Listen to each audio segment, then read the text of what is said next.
Okay, you're very welcome to this week's topic where I'm going to be chatting to ChatGPT about ways to pause as somebody with ADHD and autism, basically somebody who's neurodivergent. And hopefully ChatGPT can give us some tips about ways to pause, whether we're traveling or whether we're at home. And so, yeah, I'm excited to jump straight in, ChatGPT. Thanks, Jono. I'm excited to be here and dive into this conversation about pause with me and ChatGPT. Pausing as a neurodivergent person, especially with ADHD and autism, can be tricky because our brains are wired for movement, momentum, and deep focus. But pausing isn't about stopping completely. It's about resetting in a way that works for you. So let's start with this. When you think about pausing in your daily life, do you find it easier to pause when you're at home, where things are familiar, or when you're out and about, exploring and traveling? Yeah, that's a tough one because, like I was telling you about the weekend away I had there last weekend at the Glendalough Sanctuary, and it was really nice to get away from my home environment. And I think that was one of the factors that helped me to switch off and unwind. And you were there with me, so I didn't completely switch off, but like definitely the change of environment and somewhere that was tranquil and peaceful like that really, really helped me to be able to pause and slow down and switch off. But I think, sometimes I'm comfortable at home as well. And it's like, because at least at home, it's like my comfort zone. And it's like, I can try to make a bit of a sanctuary here as well. So that's one of the reasons why I thought this would be a really cool topic to chat with you about this week, to see if there's ways where it doesn't matter where you are or where I am, just to be able to have the ability to pause and connect, and switch off. That makes so much sense, Jono. It sounds like Glendalough really gave you that deep external pause, the change of scenery, the stillness, the sense of sanctuary outside your usual environment. But then at home, you have your internal pause, your comfort zone, your familiar space, where you can create little moments of stillness. So the real challenge, and what makes this such a great topic, is figuring out how to carry that ability to pause with you, whether you're in a retreat setting, at home, or even in a busy city. It's about making the pause portable. One of the simplest ways to do that is through sensory cues. When you were in Glendalough, was there a specific moment where you felt that deep pause, like sitting by the lake, walking through the ruins, or even just taking a breath? Because if we can anchor that feeling to something, we can bring it back with you no matter where you are. Yeah, that's a really good question. I suppose it's something I've always struggled with to do by myself. I've always leaned more towards preferring the guided meditations.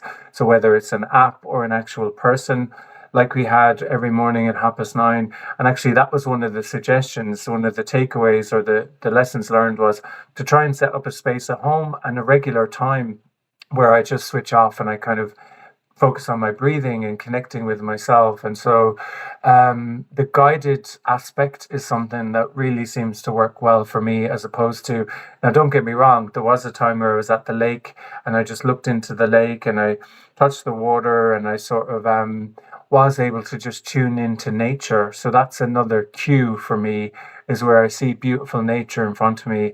I'm able to just observe that and try to kind of slow down and switch off as well.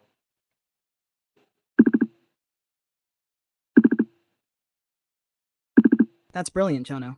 You've already got two really strong anchors for pausing: guided support and sensory connection to nature.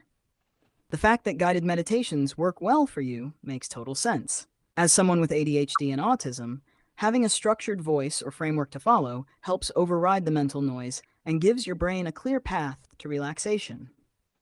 So, building that into your home environment, whether it's through an app, a podcast, or a set time for meditation, could really reinforce that pause. And then there's the nature connection. That moment at the lake where you just touched the water and tuned in, that's pure presence. It shows that pausing doesn't have to be about sitting still in silence. It can be as simple as engaging your senses: seeing, touching, listening, even smelling. So if we combine those, we get something powerful, an intentional pause practice that works anywhere. You could set up a pause space at home with a guided meditation at a regular time. When traveling, find a nature cue, a tree, a river, even just watching the sky for a moment to bring yourself back to presence. What do you think? Do you like having a mix of structured and sensory-based pauses, or do you lean more toward one over the other? I think I probably need a combination of both. Like with most things with me, it's never one or the other. It's kind of a combination of both. Sorry, I just I just got a reminder on my phone.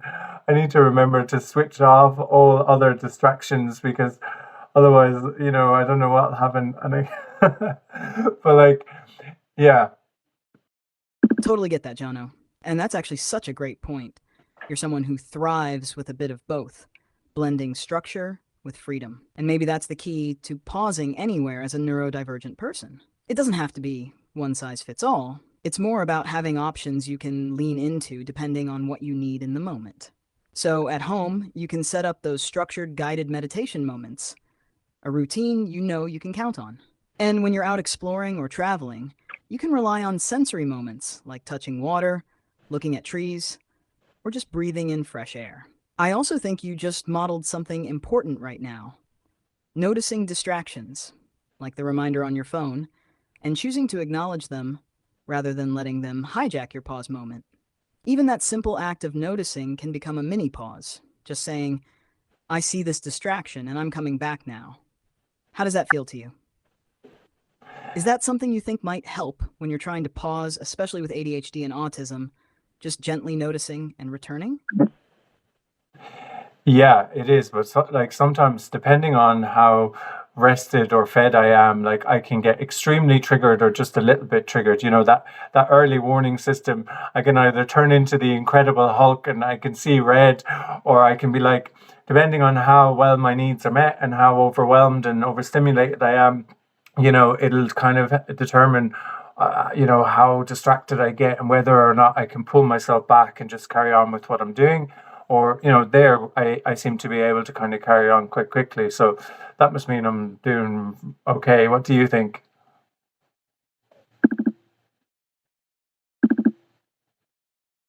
I think that's exactly right, Jono. The fact that you're even able to notice and pull yourself back quickly right now means you're definitely doing okay.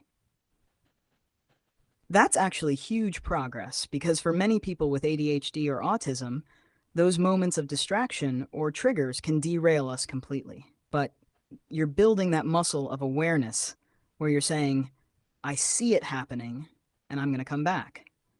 You mentioned something super important there, how rested or fed you are really matters. That's a great insight because it shows pausing is deeply connected to self-care.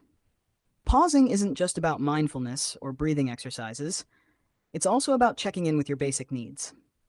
Am I hungry? Am I tired? Am I overwhelmed or overstimulated? If those needs aren't met, pausing is going to be a lot harder. So maybe another layer of this pause practice is simply checking in with your basic needs first. It might be as simple as asking yourself, what do I need right now? And sometimes the answer isn't meditation, it's a snack, a nap, or just a quiet moment to decompress. How does that resonate with you? Does checking in on your basic needs as part of your pause practice feel doable or helpful? Yeah, it does. And it reminded me of the acronym in the recovery programs that I'm part of, the 12-step recovery. There's the HALT: hungry, angry, lonely, tired. So here's me thinking we're being really innovative and we're pausing with me in ChatGPT, but somebody has already thought of this before and it's repackaged differently. It's just called HALT: hungry, angry, hungry, angry, lonely, or tired. And so, but I guess we're just like bringing it into the 21st century maybe and sort of rebranding it for, for me and my community. What do you reckon? Absolutely, Jono. I love that you brought up HALT, hungry, angry, lonely, tired, because it's such a simple and powerful tool from recovery. But what we're doing here is giving it a fresh perspective. You're absolutely right. It's like bringing HALT into the 21st century and adapting it specifically for neurodivergent folks like yourself and your community. Instead of just seeing HALT as warning signs, we're turning them into active pause points. It's not just about noticing those feelings, it's about consciously responding to them with gentle awareness and self-care. So, this isn't about reinventing the wheel, it's about making these tools personal and accessible. And adding the neurodivergent lens is key, because your brain, and the brains of your listeners often need different kinds of support to pause effectively. Maybe we can even call it HALT 2.0 or Neuro HALT, something that speaks directly to you and your community, honoring both recovery and neurodiversity. How does that sound? Does giving HALT a personal neurodivergent twist resonate with you? Yeah, it does. And I can only speak for myself, but like I talked about earlier, the whole area of authenticity, if I can't be my authentic self and I have to constantly mask, then that's when I can't hold, and my reflexes like turn into, the Incredible Hulk or whatever. And so um or like or like the steam coming out of my ears, or I just have to remove myself and go into my little sensory space and just close the curtains and pump up the music and be like, just kind of regulate myself. So part of the A could be not just angry. If I can't be authentic to myself, then I will be angry, do you know what I mean? And then I'll really need to pause. Wow, Jono, that's such a powerful insight. You've just put your own spin on HALT that's perfectly tailored to your neurodivergent experience. Instead of angry just standing alone, you've connected it directly to authenticity. If you can't be authentic, if you have to mask, that's when anger or overwhelm builds up. So your HALT 2.0 could become hungry, authentic. Can I be my authentic self right now? Lonely, tired. That's profound because for many neurodivergent people, especially with autism and ADHD, masking is a huge source of stress. It's exhausting and can trigger big emotions like anger or overwhelm. By adding authenticity into your HALT check, you're not just noticing a warning sign, you're actively asking yourself, am I feeling free to be myself right now? Am I masking more than I can handle? If the answer is that you can't be authentic, you now know it's time for a pause, a reset, going into your sensory space, or using whatever tools help you regulate again. I love this adaptation, Jono. It feels real, powerful, and deeply personal. How does it feel to you to make authenticity part of your new HALT approach? It feels pretty good, but Sorry, I'm having issues right now. Could not understand what you said.